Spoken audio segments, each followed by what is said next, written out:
잠언 23장 22절로 25절까지 말씀입니다. 너 낳은 아비에게 정정하고 내 늙은 어미를 경히 여기지 말지니라. 진리를 사되 팔지는 말며 지혜와 훈계와 명철도 그리할지니라.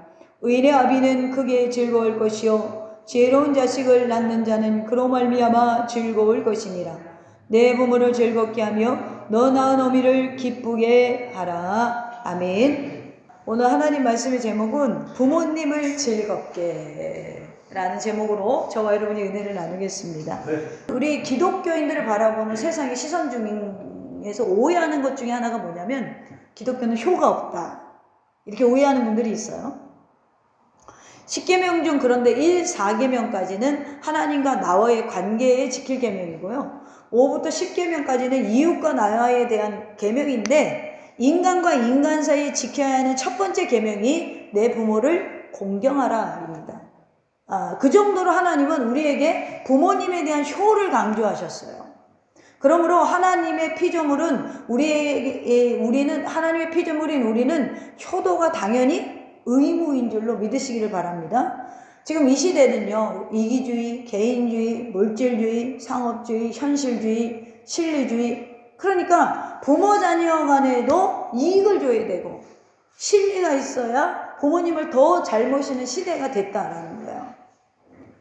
제가 봉사하고 있는 신학교의 그 학장님이 올해 71세인가 그러세요. 그런데 이 집에 노모가 계십니다. 그래서 제가 그분이 뭐 어쩌고 저쩌고 뭐 그래도 제가 다른 것은 그분을 잘 몰라도요, 제가 뭐 막 이렇게 깊이 아는 분은 아니지만 제가 그거에 감명을 받은 거예요. 왜 그러냐면 노모가 치매에 걸렸어요. 그런데 가족들이 돌아가면서 시간 맞춰서 똥기저귀 갈아드리고 씻겨드리고 밥 먹여드리고 그러다 보니까 교회 성도들도 감명을 받아서 시간이 되면 가서 또 같이 목사님이 바쁘면 밥도 차려드리고, 굉장히 제가 보기가 좋은 거예요. 사실 그 목사님도요, 몸이 좋지 않아요. 당뇨도 있고 관절도 있으시고. 그런데 그랬다는 거예요. 내가 엄마한테 잘해준 게 없어서 이것이라도 해주고 싶다. 가시는 길을 돌봐드리고 싶다는 거죠. 저는 굉장히 이게 너무 아름다운 거예요. 그랬더니 이제 손자죠. 아들도 이제 40대인데 할머니, 이제 엄마가 바쁘고 아버지가 바쁘면 부부가 다 목사님이세요, 그 집. 그런데 그러면 이제 손자가 가서 할머니 씻겨드리고 그래요. 효는 여러분 대물림 됩니다. 대물림 돼요. 여러분, 저는 그게 너무 아름다운 거예요. 감명을 받았어요. 그리고 또 제 지인 목사님 중에 어떤 분이 중에 설교하시다 이런 말씀을 하세요. 여러분, 절대 부모님 치매 걸렸다고 요양원 보내지 마십시오. 그러시면서 여동생이 전도사님인데 가족 대표로 보낸 거야. 시골에, 저 임실 청구선에. 근데요, 그러면 이 여동생이 이제 도시에 있을 때는 전도사님 사역하시면서 사례도 받고 이렇게 살았잖아요. 근데 시골에 이제 보내니까 이 여동생은 어떻게 살고 부모님은 또 어떻게 살아요? 그랬더니 형제가 뭐 5-6쯤 되는 것 같아요. 이 사람들이 경비를 모아가지고 생활비를 보내는 거야. 그러니까 그 여동생이 들어가서 시골에 가서 어머니만 모시느냐? 사역자가 그럼 엄마 때문에 사역을 안 해요? 그럴 줄 알았더니요, 그 시골의 교회에 젊은 전도사가 없어서 차량 운행을 못했다는 거예요. 근데 이 전도사님 차가 스타렉스예요. 그러니까 시골 할머니들 다 싣고, 할아버지들 싣고 다니면서 교회가 오히려 부흥이 되는 거예요. 동네 어르신들 모시고 다니면서 예배 드리는 거예요. 오히려 시골교회에서 봉사하면서 부모님 돌보고 도시 교회 섬길 때보다 더 경제적으로 풍요로워졌어. 때로 형제들이 내 동생 힘들까봐 돈 걷어서 여행 경비를 보내줍니다. 쉬게 해주는 거예요. 제가 굉장히 감명을 받았어요. 겉으로는 제가 그분들 보면서 그냥 웃으면서 지나는데 정말 제가 그 가정을 보면서 부모 사랑을 실천하는 게 뭔가를 느끼게 돼요. 그렇습니다. 저는 우리가 정말 예수님 잘 믿는 사람들이라면 효자, 효녀는 자동으로 되는 거야. 내가 다른 형제들이 뭐 직장들이 바빠서 혹여라도 부모님을 입원해 시킬 수도 있죠. 그랬을 때 다른 형제들한테 우리 30만 원, 30만 원씩 걷어서 내자. 근데 다른 형제들이 나는 별로 부모한테 관심 없어도 우리 크리스찬들은 그걸 짊어져야 된다는 거예요. 왜죠? 예수님이 우리의 죄를 짊어지셨잖아요. 우리는 누구 닮은 사람들이에요? 예수님 닮았잖아요. 그러니까 우리는 너는 안 하는데 나는 왜 해야 돼? 우리 크리스찬들에게는 이런 게 없어야 된다는 거예요. 내가 잘하니까 나한테 다 밀어요. 날 바보로 알고 있어요. 가끔 이런 젊은 집사님들을 만나요. 대화를 하면 아니 내가 하니까 다른 형제들이 우리 엄마 돌보지도 않아. 그래요. 저번에 어떤 집사님이. 그래도 하세요. 할 수 있으니 감사. 또 내가 그리스도인으로서 역할을 감당하니 감사하고. 그런데 세상 사람들은 요즘 보니까 부모를 모시면 편하지 않잖아요. 그러니까 둘이 사는 걸 선호하고 실리를 따져요. 근데 내 부모가 돈이 많으면 또 모시려고 합니다.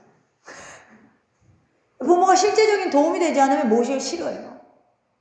여러분 이게 크리스찬에게 있다면, 이 모습이 있다면 우리가 불신자와 신자와 다른 게 뭐가 있겠어요. 그러니까 오히려 효가 없는 종교다. 여러분 우리 크리스찬들은요 돌아가신 분은 그냥 생각하고 기념하는 데서 그치지만 살아있을 때 효를 다 했잖아요. 할렐루야. 여러분 우리가 나 중심되어서 살아가고 있다면 우리는 이 땅이 회개할 일이고 우리도 회개할 일이에요. 오늘은 제가 왜 이런 얘기를 합니까? 교회력으로 어버이 주일입니다. 이 가슴에 우리가 카네이션 달아드는 거 그치지 말고 진정으로 우리 교회의 어버이를 우리 모두의 어버이로 바라고 섬겨드리기를 축복합니다. 오늘 본문이 뭐라고요? 제목이 부모님을 즐겁게. 그러면 어떻게 해야 부모님을 즐겁게 할까요? 어떻게 해야 될까요? 제가 다음 세대를 놓고 회개했더니 9시에도 어린 친구가 오고 11시 예배에도 어린이들이 왔네요. 할렐루야. 회개를 많이 해야겠어요. 우리가 이렇게 하나님을 기쁘시게 하는 건 회개란 말이에요. 그럼 부모님을 즐겁게 하는 건 뭘까요? 첫 번째, 부모님께 순종하라 라고 오늘 본문이 말하고 있죠.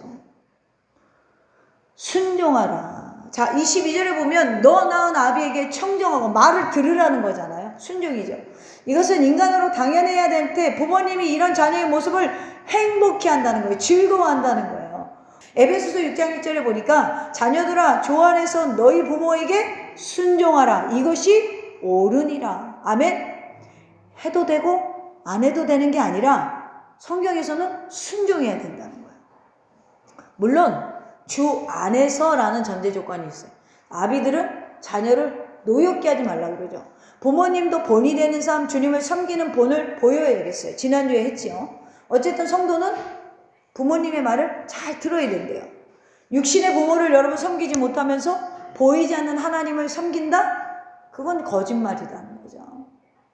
그러나 성경에 보니까 말세에는 효도하기를 싫어한다라고 이미 예언되어 있어요. 디모데후서 3장 2절에 보면 말세 현장의 현상 중 하나가 불효입니다.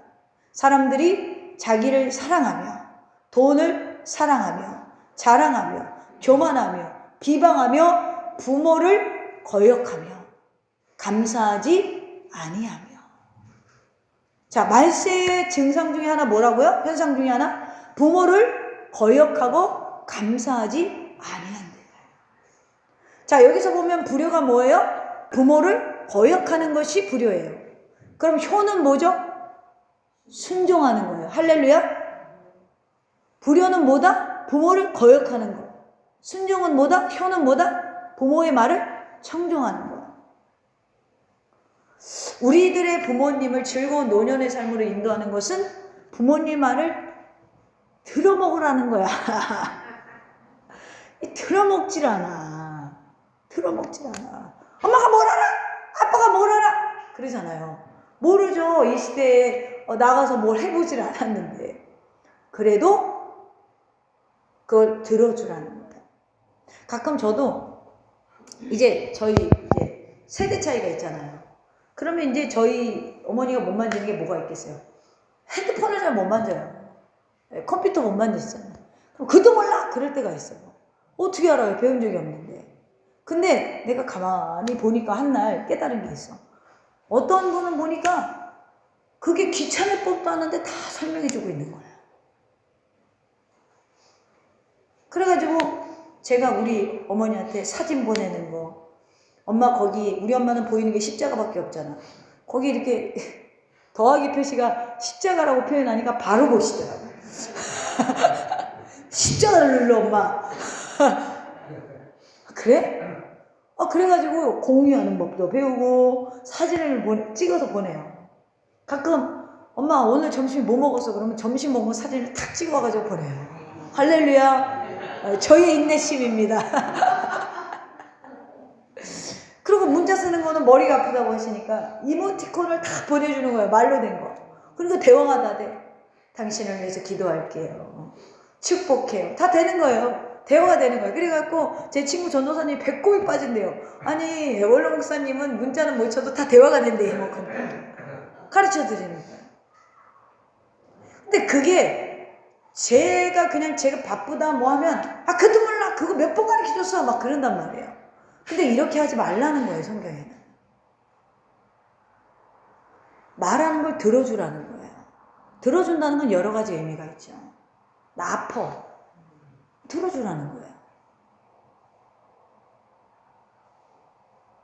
뭐 우리는 그래. 맨날 아프다고 그래. 엄마 맨날 외로워. 아버지 맨날 외롭대.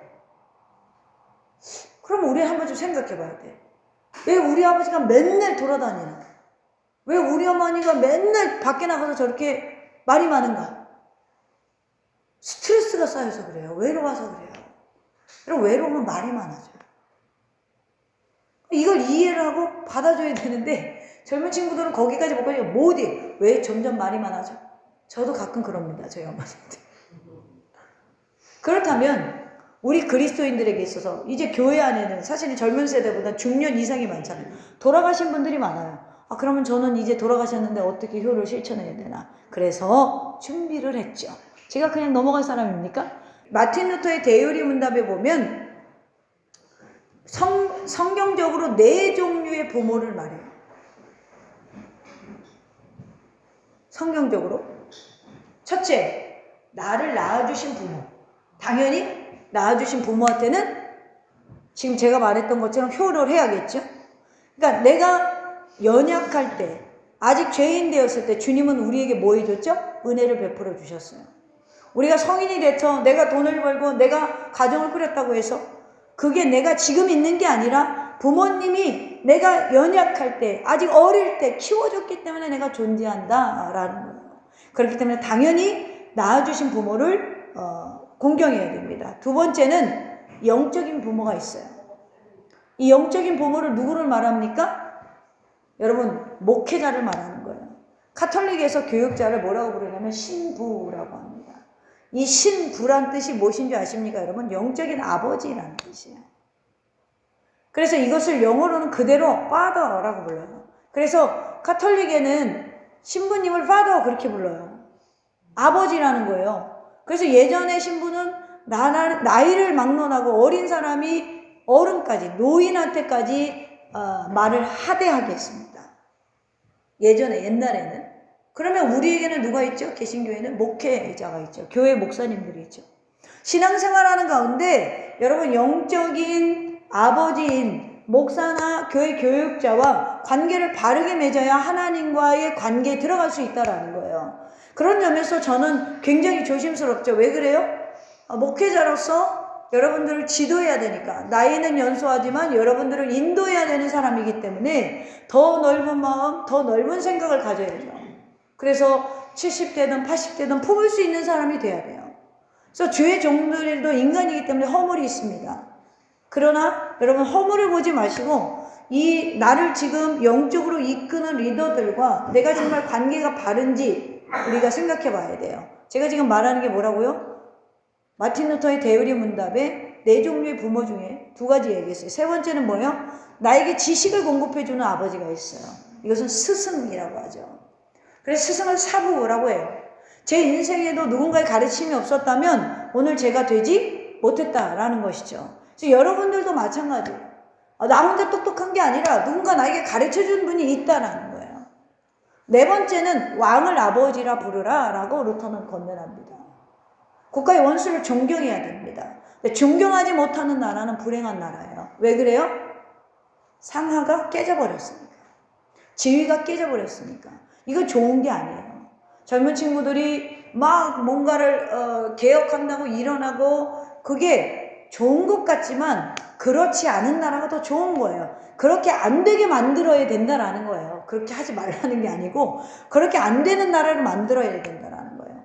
그래서 여러분 우리가 이 지금 대통령의 님자를 안 부리잖아요. 난 죽었다 깨나도 대통령 못해. 그것만 해도 존경하는 만한 거야. 그래 안 그래? 네? 그러니까 저도 예전에는 제가 저에게 피해를 주는 그런 정책을 하시는 분들이 있잖아요. 그럼 저도 막 그랬는데 그 사람이 이랬거든요. 근데 제가 그걸 회개했어요. 왜 그러냐면 나에게 나쁜 정책을 주더라도 우리 그렇잖아요. 다 지지하는 게 다르잖아요. 전 중립입니다 항상. 근데 거기에 우리가 누가 뭐 그 새끼가 막 이래요. 우리나라 사람들. 제가 그랬죠 지난주도. 그러면 우리나라의 젊은 친구나 어린 친구들이 나라에 비전이 없어요. 이민은 가고 싶다. 그래요. 잘못된 거예요. 물론 그렇게 나라를 위정자들이 만들어서도 안 되고 그러면 우리가 해야 되는 건 존경을 못하지만 존경할 수 있는 걸 찾으라는 거예요. 난 죽었다 깨나도 대통령 못 되지만 그 사람들은 됐잖아요. 우리가 멍청하다고 하는 사람들이 됐잖아요. 그것만 해도 난 사람이에요. 그럼 그걸 인정해 주라는 거예요. 그래서 여러분 오늘날에 보면 정치 그리고 어떤 경제 그리고 어떤 교육에 모든 리더들이 욕을 먹는 시대가 됐어요. 종교까지도 욕을 먹습니다. 그러나 이거는 좋지 않은 거예요. 좋은 나라가 아니라는 거죠. 만약에 우리나라가 이런 현상이 지금 일어나면 우린 기도해야 돼요. 좋은 나라가 되게 해달라고. 우리 그리스도인부터라도 좋은 나라가 되게 해달라고 기도해야 돼요. 그래서 정말 제가 바라는 건 존경받는 지도자가 이 나라에 나왔으면 좋겠다. 존경받는 지도자가 나타났으면 좋겠다. 그래서 여러분 마틴 루터가 말하는 네 가지 부모, 첫째 나를 낳아주신 부모, 그리고 영적인 목회자 부모가 있다고 그랬죠. 그리고 나에게 지식을 공급해주는 또 아버지가 있다고 그랬어요. 스승이 있다고 그랬어요. 그리고 왕을 아버지라 부르라 라고 했어요. 왜요? 그분이 잘해야지 되니까. 그러니까 우리가 이 네 가지 안에서 정말 부모님이 육신의 부모님은 돌아갔다 할지라도 관계를 잘 맺고 효를 실천할 수 있는 저와 여러분 되기를 간절히 소망합니다. 사랑하는 가족 여러분, 내 부모를 공경하라. 효도는 하나님의 명령이에요. 여기에 공경이라는 것은 무겁게 여기라는 말씀이에요. 높은 가치를 매겨주라는 것이죠. 이 계명은 계명 중에 하지 말라가 있고 하라라는 게 있습니다. 적극적인 명령이에요. 하라, 실천하라, 적극적으로 하라는 거예요. 그러니까 감당하더라도 잘 감당하더라도 끝이 없다라는 것이죠. 성경에 보면 예수님도 어렸을 때 어떻게 사셨는가 기록이 많지 않지만 효자였음이 등장을 하죠. 누가복음 2장 51절에 보면 예수께서 함께 내려가사 나사렛에 이르러 순종하여 받드시더라. 뭐 했더라? 순종하여 받드시더라. 할렐루야. 예수님의 어린 시절을 묘사하는 성경 말씀은 예수님도 부모에게 순종했다라는 거예요. 육신의 어버이에게 효도했다라는 것이죠. 오늘 우리도 내 삶에 만난 나를 태어나게 하신 부모님, 내 영적인 부모님, 내 지식적인 부모님, 그리고 이 나라를 통치하는 자들을 위해서 우리 기도하면서 감사와 효를 다할 수 있는 저와 여러분 되기를 주님의 이름으로 축원합니다. 두 번째로는 나이 든 부모님을 존중해줘라. 여기 22절 계속 보면 내 늙은 어미를 경히 여기지 말지니라. 제가 이걸 보면서 참 많이 찔렸어요. 디모데전서 5장 1절 2절에도 보면 늙은이를 꾸짖지 말고 권하되 아버지에게 하듯하며 늙은 여자에게 어머니에게 하듯하며 이렇게 돼 있어요. 남자는 아버지처럼 생각하고 늙은 여자는 어머니처럼 생각하라. 표현이 좀 그렇지만 성경에 뭐 늙은이라고 써있으니까 어쩔 수 없죠. 성경은 가만히 보세요. 가정에서부터 실천을 시작해서 그리스도인의 영향력이 사회로 확장됩니다. 절대 기독교는 사회와 떨어지지 않았어요. 성경 잘못 보시는 거예요. 가정에서 시작해서 그 영향력이 사회로 가야 돼요. 할렐루야. 그러므로 집안에 연세 드신 부모님을 존중하는 것은 기본. 사회에 만난 노인들을 공경하는 것은 뭐예요? 우리 그리스도인의 덕이라는 거예요. 이 땅에 이전 세대가 없었다면 신세대도 없습니다. 그분들의 노력과 땀이 있기 때문에 오늘의 대한민국이 있는 거예요. 할렐루야. 그래서 우리가 그 부분에 있어서 존중해줘야 된다라는 거예요.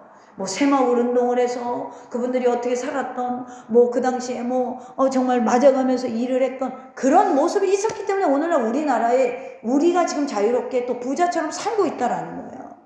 우리가 한 가지 마음을 조심해야 될 것은 노인을 대할 때 동정의 대상이 아니라 존경의 대상이라는 거예요. 성경은 그렇게 말하고 있다라는 거죠.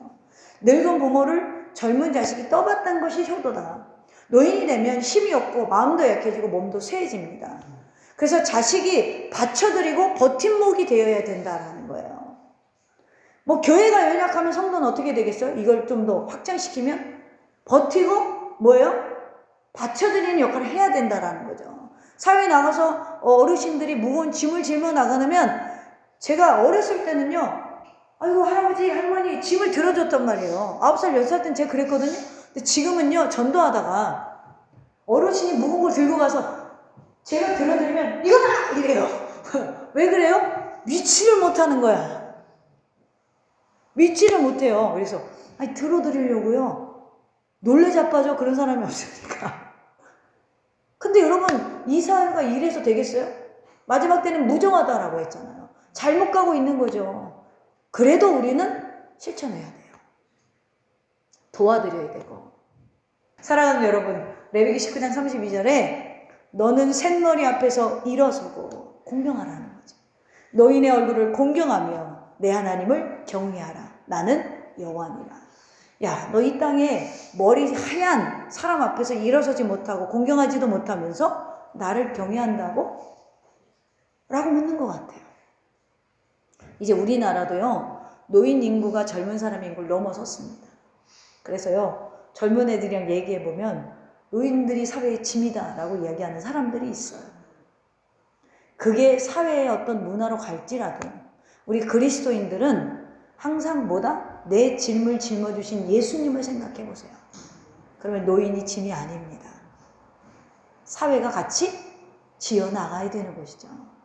그래서 오히려 우리 이 땅의 크리스천, 우리 더샘교회 우리 새싹들 하나님의 축복을 많이 받으시기를 축원합니다.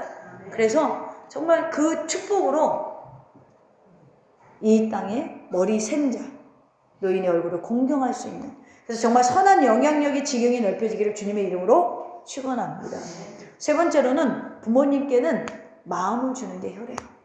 24절 보겠습니다. 의인의 아비는 크게 즐거울 것이요 지혜로운 자식을 낳은 자는 그로 말미암아 즐거울 것이다. 25절에 내 부모를 즐겁게 하며 너 낳은 어미를 기쁘게 하라.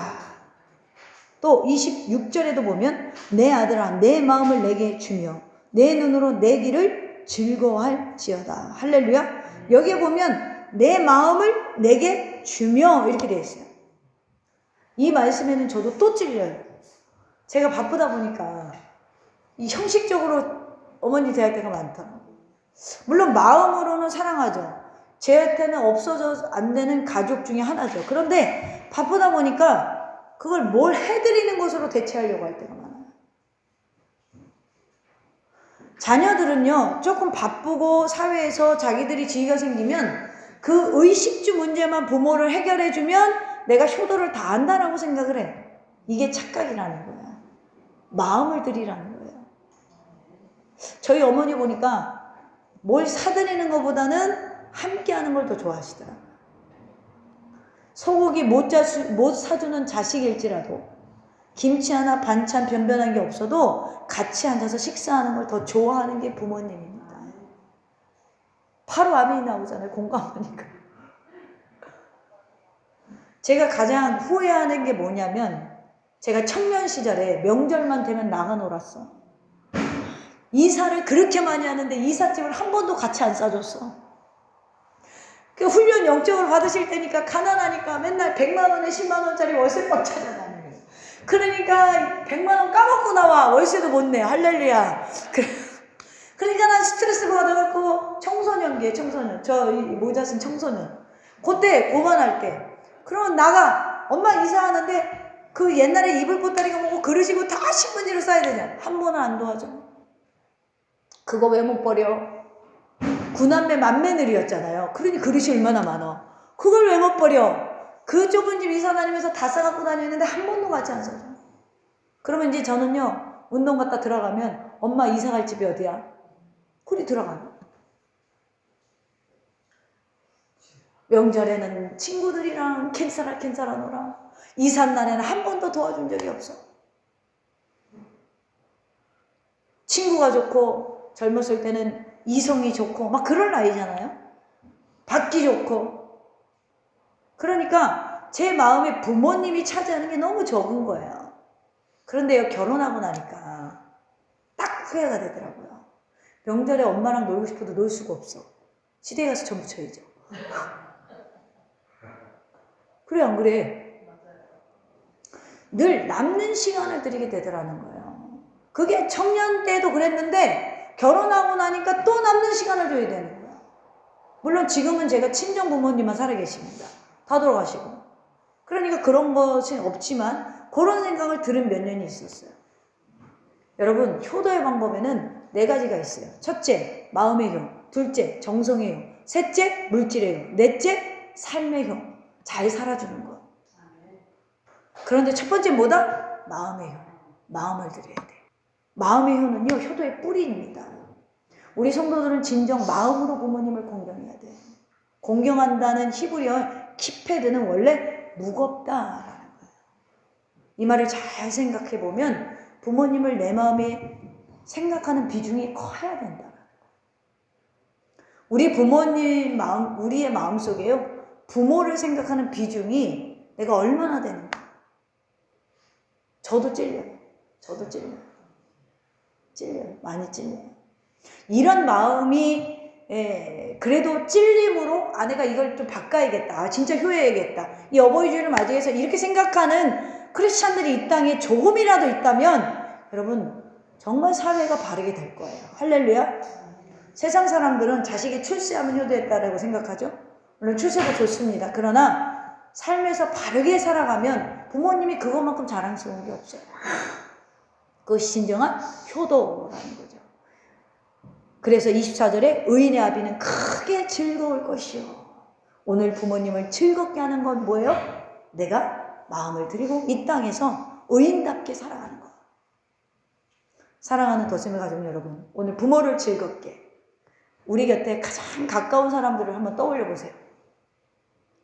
동생도 있고 오빠도 있고 또 직장 동료도 있고 이쁜 새끼들도 있고 또 교회 동역자들도 있고 지체들도 있고.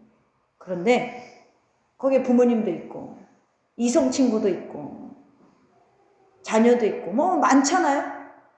우리 주변에 있는 사람들 다 떠올려 보세요. 지금 한번 상상 속에. 근데요, 그 중에 큰 이변이 없는 한 사람의 일반적인 생물학적 수로 따지면 여러분 곁에 가장 가까이 있는 사람 중에 가장 짧은 시간을 갖고 있는 게 부모님이에요. 그래서 시간을 아끼는 마음, 내 삶의 부모님을 큰 비중으로 갖고 계셔야 돼요. 그래서 이미 부모님이 안 계신 분들은 오늘 마틴 루터가 말한 대로 4가지 부모가 있었죠. 육신의 부모, 목회자, 스승, 그리고 왕. 우리 곁에 계신 분들을 아끼고 사랑해서 과거에 내가 돌아가신 부모님한테 못했을지라도 이제 마틴 루터가 말한 4가지 부모, 영역을 좀 넓혀서 우리가 정말 사랑을 실천하고 효를 다할 수 있는. 그래서 에베소서 6장 1절로 3절에 보니까 자녀들아 주 안에서 너희 부모에게 순종하라. 이것이 옳으니라. 내 아버지와 어머니를 공경하라. 이것은 약속이 있는 첫 계명이니 이 약속은 뭐예요? 인간과 인간 사이이기 때문에 하나님께서 땅의 복을 더해 주신다라는 거거든요. 그래서 이로써 내가 잘되고 땅에서 장수하리라. 신약 성경의 대부분은 뭘 말해요? 천국을 말해요. 그런데 천국을 그렇게 강조했던 바울이 에베소서 6장 1절로 3절에 보면 약속 있는 첫 계명이니 이 약속은 천국의 구속사적 약속을 하는 게 아니라 이 땅에서 인간과 인간 사이에 첫 번째 계명은 뭐다? 내 부모를 공경하라. 이걸 지키면 내가 잘되고 부진 없어요. 땅에서 장수하리라. 할렐루야. 오늘 저와 여러분의 가정에 이 약속 있는 첫 계명, 이미 여러분 구원받으셨잖아요. 이미 천국이 여러분 것이잖아요. 아멘입니까? 그러나 이제 땅에서도 복을 받으시길 바랍니다. 그래서 이 첫 계명을 잘 지켜서 저와 여러분의 가정 그리고 우리 더샘교회가 정말 그리스도의 축복으로 가득해서 선한 영향력이 지금이 넓혀지길 주님의 이름으로 축원합니다.